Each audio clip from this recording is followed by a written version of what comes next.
Shalom bien-aimé, peuple de Dieu, bienvenue sur notre plateforme de méditation intitulée Méditons ensemble.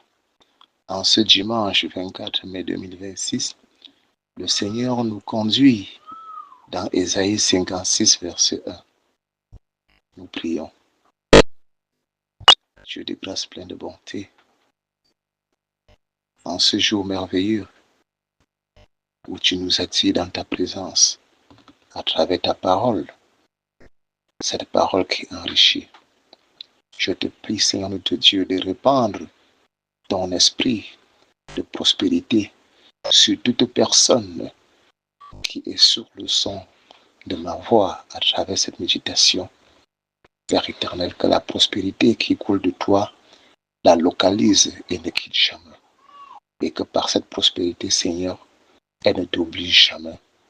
Qu'elle se souvienne, Seigneur de Dieu, que ce qu'elle a, ce qu'elle possède, vient de toi et retourne toujours vers toi, Seigneur de Dieu, à chaque moment pour te dire sa reconnaissance. Et que cette parole, Seigneur de Dieu, la comble de joie, de bonheur, de tout ce dont elle a besoin pour être heureux. Au nom de Jésus-Christ. Amen. Je lis pour nous dans la Bible, version Louis II, Ésaïe 56, verset 1. Ainsi parle l'Éternel.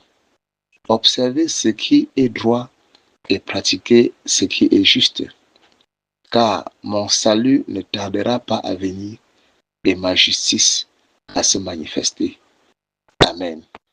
Bien-aimés, le Seigneur, par ce verset, nous recommande de pratiquer le bien et de rechercher la justice dans toutes nos actions. Faire le bien, c'est faire ce qui est bon. C'est faire ce qui favorise l'équilibre d'une personne ou d'un ensemble d'individus. C'est faire ce qui est jugé favorable ou positif. Être juste, c'est donner à chacun ce qu'il mérite. C'est respecter les droits de chacun.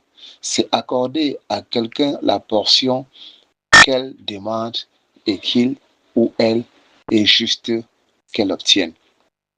Par ce verset, bien-aimé, le Seigneur nous recommande de faire sa volonté, de peur que le jour du jugement, nous nous retrouvions en enfer. Par sa volonté, il nous encourage à faire le bien au milieu de nous. Il nous encourage à donner sans rien attendre en retour. Il nous encourage à aider notre prochain et à les aimer. Il nous encourage aussi à soutenir ceux qui sont dans le besoin. Aussi, le Seigneur veut que notre justice et notre sens de vérité soient connus de tous, dans nos maisons, dans nos quartiers, dans nos activités, dans nos lieux d'activité. Par ce message, bien-aimé, le Seigneur nous demande d'essayer de lire sa parole et de tout faire pour la mettre en pratique, car nous ne savons ni l'heure ni le jour où il viendra. Bien l'Éternel bénit en chacun de nous l'écoute de sa parole de ce jour et sa mise en pratique au nom puissant de Jésus-Christ. Amen. Bien-aimé, si c'est la première fois que tu nous rejoins sur cette plateforme de méditation, n'oublie pas de t'y abonner, surtout de liker et partager nos publications pour que le Seigneur, par toi, puisse toucher un grand nombre de personnes pour le salut de leur âme. Au nom puissant de Jésus-Christ, sur ce, nous disons à demain pour une nouvelle méditation. Par la grâce de Dieu, au nom de Jésus-Christ. Shalom.